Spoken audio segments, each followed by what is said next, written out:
ಎಲ್ಲರಿಗೂ ನಮಸ್ಕಾರ. ಇವತ್ತು ನಾವು ಕೇವಲ ಒಂದು ಸ್ಥಳದ ಬಗ್ಗೆ ಮಾತಾಡೋಕೆ ಬಂದಿಲ್ಲ, ಬದಲಿಗೆ ಒಂದು ಪವಿತ್ರ ಪ್ರಯಾಣವನ್ನೇ ಶುರು ಮಾಡ್ತಿದೀವಿ. ನಾವು ಮಾತಾಡ್ತಿರೋದು ದಕ್ಷಿಣ ಭಾರತದ ಗಿರಿವಲಂ ಬಗ್ಗೆ. ಇದು ಸುಮ್ನೆ ಒಂದು ನಡಿಗೆ ಅಲ್ಲೇ ಅಲ್ಲ, ಇದು ಲಕ್ಷಾಂತರ ಜನರ ಜೀವನವನ್ನೇ ಬದಲಿಸಬಲ್ಲ ಒಂದು ಅದ್ಭುತ ಆಧ್ಯಾತ್ಮಿಕ ಅನುಭವ. ಈ ಮಾತುಗಳಲ್ಲೇ ಅರುಣಾಚಲದ ಶಕ್ತಿ ಎಂಥದ್ದು ಅಂತ ಗೊತ್ತಾಗತ್ತೆ ಅಲ್ವಾ? ನಾವು ಮಾತಾಡ್ತಿರೋದು ಸುಮ್ಮನೆ ಒಂದು ಬೆಟ್ಟದ ಬಗ್ಗೆ ಅಲ್ಲ, ಇದು ಆಧ್ಯಾತ್ಮಿಕ ಶಕ್ತಿಯ ಒಂದು ಕೇಂದ್ರ. ಕೋಟ್ಯಾಂತರ ಜನ ಇದನ್ನ ಭೂಮಿಯ ಹೃದಯ ಅಂತಾನೆ ನಂಬಿದ್ದಾರೆ. ಹಾಗಿದ್ರೆ ಈ ಪರ್ವತಕ್ಕೆ ಯಾಕೆಷ್ಟು ಶಕ್ತಿ? ಇದರ ಹಿಂದಿರೋ ರಹಸ್ಯವಾದ್ರೂ ಏನು? ಯಾವ ಪುರಾಣದ ಕಥೆ ಇದಕ್ಕೆ ಇಂಥ ಒಂದು ಮಹತ್ವ ಕೊಟ್ಟಿದೆ? ಬನ್ನಿ ಅದರ ಬಗ್ಗೆ ತಿಳ್ಕೊಳ್ಳೋಣ. ಗಿರಿವಲಂ ಅನ್ನೋದರ ಮೂಲದಲ್ಲೇ ಇರೋದು ಈ ಅಗ್ನಿಲಿಂಗದ ಕಾನ್ಸೆಪ್ಟ್. ಸಾಮಾನ್ಯವಾಗಿ ದೇವಸ್ಥಾನಗಳಲ್ಲಿ ದೇವರ ವಿಗ್ರಹ ಗರ್ಭಗುಡಿಯಲ್ಲಿ ಇರುತ್ತೆ ಅಲ್ವಾ? ಆದರೆ ಇಲ್ಲಿ ಬರೋಬ್ಬರಿ 2669 ಅಡಿ ಎತ್ತರದ ಈ ಇಡೀ ಬೆಟ್ಟವೇ ಪೂಜನೀಯ. ಇದೇ ಸಾಕ್ಷಾತ್ ಶಿವನ ಅಗ್ನಿ ಸ್ವರೂಪ ಅಂತ ನಂಬಲಾಗತ್ತೆ. ಪುರಾಣಗಳ ಪ್ರಕಾರ ಒಂದ್ಸಲ ಬ್ರಹ್ಮಾಂಡವನ್ನೇ ಆವರಿಸಿದ್ದ ಒಂದು ದೈವಿಕ ಬೆಂಕಿಯ ಕಂಬ ಇತ್ತಂತೆ. ಆ ಮಹಾ ಅಗ್ನಿಸ್ತಂಭದ ಭೌತಿಕ ರೂಪವೇ ಈ ಅರುಣಾಚಲ ಬೆಟ್ಟ. ಅದಕ್ಕೆ ಈ ಬೆಟ್ಟ ಕೇವಲ ಕಲ್ಲು ಮಣ್ಣಿನ ರಾಶಿಯಲ್ಲ, ಅದು ಇವತ್ತಿಗೂ ಜ್ವಲಿಸ್ತಿರೋ ದೈವಿಕ ಅಗ್ನಿಯ ಕುರುಹು ಅಂತಾರೆ. ಸರಿ, ಈಗ ಈ ಬೆಟ್ಟದ ದೈವಿಕ ಮಹತ್ವ ಏನು ಅಂತ ನಮ್ಗೆ ಗೊತ್ತಾಯ್ತು. ಹಾಗಿದ್ರೆ ಲಕ್ಷಾಂತರ ಭಕ್ತರು ಇದನ್ನ ಹೇಗೆ ಆರಾಧಿಸ್ತಾರೆ ಅಂತ ನೋಡೋಣ. ಆ ಶಕ್ತಿಯುತ ಆಚರಣೆ ಬಗ್ಗೆ ತಿಳ್ಕೊಳ್ಳೋಣ ಬನ್ನಿ. ಆ ಪವಿತ್ರ ಆಚರಣೆ ಬೇರೇನೂ ಅಲ್ಲ, ಅದು ಬರೋಬ್ಬರಿ 14 ಕಿಲೋಮೀಟರ್ ಉದ್ದದೋ ಒಂದು ಪ್ರದಕ್ಷಿಣೆ. ಇದನ್ನೇ ಗಿರಿವಲಂ ಅಂತ ಕರೆಯೋದು.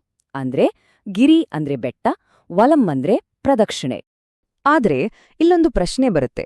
ಈ ನಡಿಗೆಯನ್ನ ಯಾಕೆ ಹೆಚ್ಚಾಗಿ ಹುಣ್ಣಿಮೆ ರಾತ್ರಿಯಲ್ಲೇ ಮಾಡ್ಬೇಕು?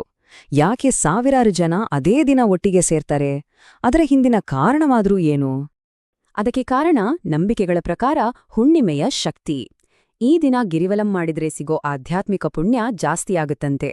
ಅಷ್ಟೇ ಅಲ್ಲ, ನಮ್ಮ ಹಳೆ ಕರ್ಮಗಳೆಲ್ಲ ಬೇಗ ಕರಗಿ ಹೋಗುತ್ತೆ ಅಂತಾನೂ ಹೇಳ್ತಾರೆ. ಚಂದ್ರನ ಬೆಳಕು ಮನಸ್ಸಿಗೆ ಒಂದು ಸ್ಪಷ್ಟತೆ ಕೊಡುತ್ತೆ, ಮಂತ್ರಗಳ ಶಕ್ತಿಯನ್ನ ಹೆಚ್ಚಿಸತ್ತೆ. ಎಲ್ಲಕ್ಕಿಂತ ಹೆಚ್ಚಾಗಿ ಸಾವಿರಾರು ಜನ ಒಟ್ಟಿಗೆ ಸೇರಿ ನಡೆಯುವಾಗ ಅಲ್ಲಿ ಒಂದು ಅದ್ಭುತವಾದ ಪಾಸಿಟಿವ್ ವೈಬ್ರೇಷನ್ ಸೃಷ್ಟಿಯಾಗುತ್ತೆ. ಗಿರಿವಲಂ ಅಂದ್ರೆ ಸುಮ್ನೆ ಒಂದು 14 ಕಿಲೋಮೀಟರ್ ದಾರಿ ಅನ್ಕೋಬೇಡಿ, ಅದೊಂದು ಪಕ್ಕಾ ಪ್ಲಾನ್ ಮಾಡಿದ ಆಧ್ಯಾತ್ಮಿಕ ನಕ್ಷೆ ಇದ್ದಾಗೆ. ಆ ನಕ್ಷೆ ಹೇಗಿದೆ ಅಂತ ನೋಡೋಣ ಬನ್ನಿ. ಈ ಆಧ್ಯಾತ್ಮಿಕ ನಕ್ಷೆಗೆ ಗಾರ್ಡಿಯನ್ಸ್ ಇದ್ದಾಗೆ ಇರೋದೇ ಈ ಅಷ್ಟಲಿಂಗಗಳು. ಅಂದ್ರೆ ಈ ದಾರಿಯಲ್ಲಿ 8 ದಿಕ್ಕುಗಳಿಗೂ ಒಂದೊಂದು ಅಂತ 8 ಶಕ್ತಿ ಕೇಂದ್ರಗಳಿವೆ. ಇವನ್ನ ದಿಕ್ಪಾಲಕರು ಸ್ಥಾಪಿಸಿದ್ದಾರೆ ಅಂತ ನಂಬಿಕೆ. ಪ್ರತಿಯೊಂದು ಲಿಂಗವೂ ಆಯಾ ದಿಕ್ಕಿನ ಶಕ್ತಿಯನ್ನ ಕಂಟ್ರೋಲ್ ಮಾಡತ್ತೆ. ಇಲ್ಲಿರೋ ಇಂಟ್ರೆಸ್ಟಿಂಗ್ ವಿಷಯ ಅಂದ್ರೆ ಪ್ರತಿಯೊಂದು ಲಿಂಗಕ್ಕೂ ಒಂದೊಂದು ದಿಕ್ಕು, ಒಂದೊಂದು ನಿರ್ದಿಷ್ಟ ಆಶೀರ್ವಾದ ಇದೆ. ನೋಡಿ, ಪೂರ್ವದಲ್ಲಿ ಇಂದ್ರಲಿಂಗ ಯಶಸ್ಸು ಕೊಡುತ್ತೆ, ಆಗ್ನೇಯದಲ್ಲಿ ಅಗ್ನಿಲಿಂಗ ಆರೋಗ್ಯ ಕೊಡುತ್ತೆ, ಹಾಗೇನೆ ಉತ್ತರದಲ್ಲಿರೋ ಕುಬೇರಲಿಂಗ ಸಂಪತ್ತನ್ನ ಕೊಡುತ್ತೆ. ಇದೊಂದ್ ರೀತಿ ಪರ್ಫೆಕ್ಟ್ ಕಾಸ್ಮಿಕ್ ಸಿಸ್ಟಮ್.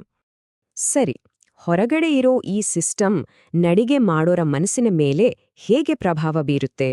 ಈ ನಡಿಗೆಯ ನಿಜವಾದ ಆಳವಾದ ಅರ್ಥವಾದ್ರೂ ಏನು? ಗಿರಿವಲಂ ಅಂದ್ರೆ ಒಂದೇ ಸಮಯದಲ್ಲಿ 2 ಪ್ರಯಾಣ ಮಾಡಿದ ಹಾಗೆ. ಒಂದು ಹೊರಗಡೆ, ಅಂದ್ರೆ ಶಾರೀರಿಕವಾಗಿ 14 ಕಿಲೋಮೀಟರ್ ನಡೆಯೋದು. ಇನ್ನೊಂದು ಪ್ರಯಾಣ ನಡೆಯೋದು ನಮ್ಮ ಒಳಗಡೆ. ಅಲ್ಲಿ ನಮ್ಮ ಕೆಟ್ಟ ಕರ್ಮಗಳು ಕರಗುತ್ತವೆ, ಮನಸ್ಸಿಗೆ ಹೊರೆಯಾಗಿದ್ದ ಯೋಚನೆಗಳು ದೂರವಾಗಿ ಶಾಂತಿ ಸಿಗುತ್ತೆ. ಹಾಗಿದ್ರೆ ಈ ಪ್ರಯಾಣದಿಂದ ಜನ ಏನನ್ನ ನಿರೀಕ್ಷಿಸ್ತಾರೆ? ಇಲ್ಲಿ ಸಿಗೋ ಆಶೀರ್ವಾದಗಳು ಕೂಡ ತುಂಬಾ ವಿಧ. ಕೆಲವರಿಗೆ ಮನಸ್ಸಿಗೆ ಶಾಂತಿ ಬೇಕು, ಇನ್ನು ಕೆಲವರಿಗೆ ಆರೋಗ್ಯ ಸರಿ ಹೋಗ್ಬೇಕು, ಮತ್ತೆ ಕೆಲವರಿಗೆ ಜೀವನದ ಕಷ್ಟಗಳನ್ನ ಎದುರಿಸೋ ಶಕ್ತಿ ಬೇಕು. ಅದೆಷ್ಟೋ ಜನರಿಗೆ ಆರ್ಥಿಕ ಸಮಸ್ಯೆಗಳು ಕೂಡ ಬಗೆಹರಿದಿವೆ ಅಂತ ನಂಬ್ತಾರೆ. ಸರಿ, ಇಷ್ಟೆಲ್ಲ ಇತಿಹಾಸ ಇರೋ ಈ ಸಂಪ್ರದಾಯ ಇವತ್ತಿನ ದಿನದಲ್ಲಿ ಹೇಗೆ ನಡೀತಿದೆ? ಅದು ಇನ್ನೂ ಜೀವಂತವಾಗಿದ್ಯಾ? ನೋಡೋಣ ಬನ್ನಿ.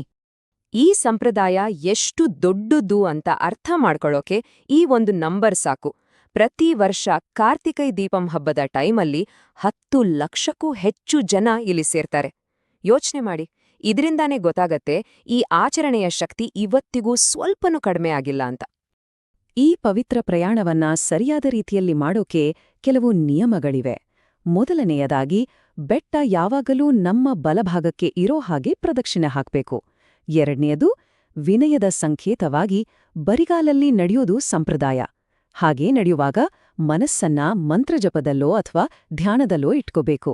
ಜೊತೆಗೆ ಆ ದಾರಿಯನ್ನ ಪವಿತ್ರವಾಗಿ ಕಾಣ್ಬೇಕು. ಅರುಣಾಚಲ ಅಂದ್ರೇನೆ ಅಗ್ನಿ ಅಂದ್ರೆ ಬೆಳಕು. ಹಾಗಿದ್ರೆ ಕೊನೆಯದಾಗಿ ಒಂದು ಯೋಚನೆ. ಕೇವಲ ಒಂದೇ ಒಂದು ದಿನದ ಈ ಪವಿತ್ರ ನಡೆಗೆ ನಮ್ಮ ಮುಂದಿನ ಇಡೀ ಜೀವನದ ದಾರಿಯನ್ನೇ ಬೆಳಕಿಸಿಬಿಟ್ರೆ ಹೇಗಿರಬಹುದು? ಈ ಪ್ರಶ್ನೆಯ ಜೊತೆಗೆ ಇವತ್ತಿನ ಈ ವಿವರಣೆಯನ್ನ ಮುಗ್ಸೋಣ.